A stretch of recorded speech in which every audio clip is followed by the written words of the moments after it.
네, 금융투자협회는 드디어 지난 3월 3일 금융투자업계 관계자 등을 대상으로 금융위원회와 금감원과 함께 투자자문업 제도 개편 설명회를 개최했습니다.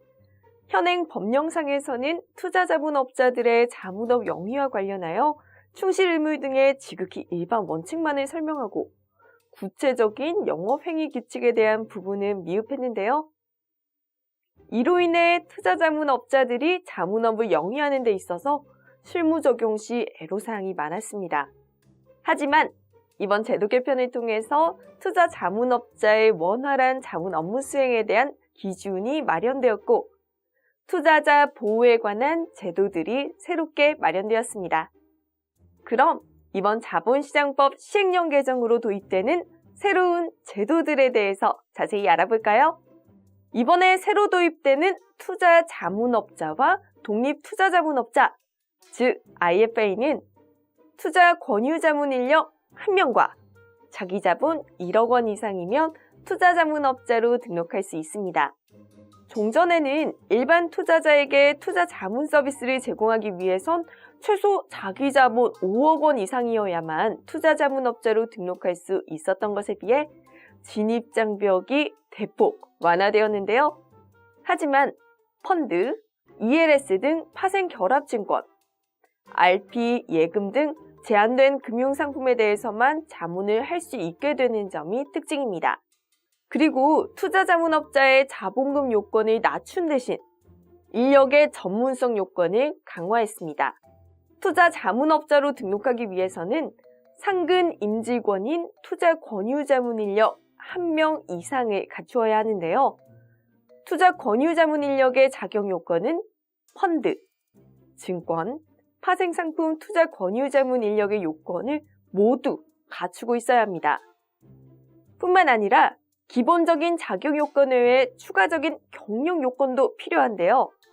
경영 요건은 먼저 금융투자업자 임직원으로서 금융투자 상품의 자문, 판매, 개발, 투자, 위험관리, 평가, 운용 등 금융투자 관련 업무에 1년 이상 종사하거나 또는 투자권유 대행인으로서 투자권유 업무에 1년 이상 종사 또는 정부기금, 경영참여형 사모집합투자기구 등 운용 업무에 1년 이상 종사해야 한다는 점입니다.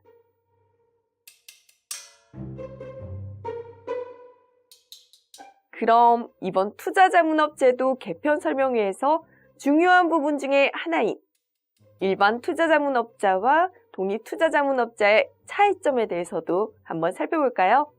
일반 투자자문업자와 독립투자자문업자의 차이점 2가지는 다음과 같습니다. 금융회사 제휴 여부인데요.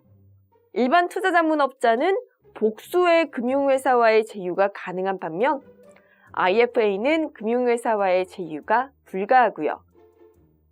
판매사로부터의 커미션이나 재산상의 이익 수치 여부입니다.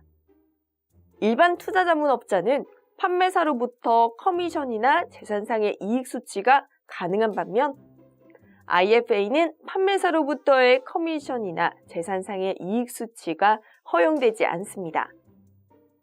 단 이 경우 일반 투자자문업자는 화면에 보이는 바와 같이 자문 결과에 따른 판매, 제조 채널의 수수료 수입, 판매 규모 등에 연동된 대가 수치 사실과 대가의 산정 방식에 대해 홈페이지나 고객에게 미리 고지해야 합니다.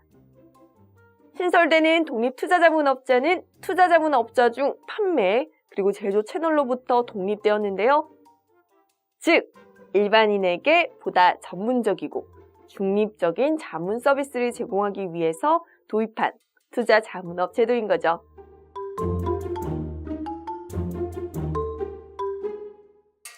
독립투자자문업자인 IFA는 법령상의 독립성 요건을 갖추어 등록하여야 하는데요. 기존 투자자문업자는 독립성 요건을 갖추어 금융감독원에 신청하는 경우에 독립투자자문업자로 전환이 가능합니다.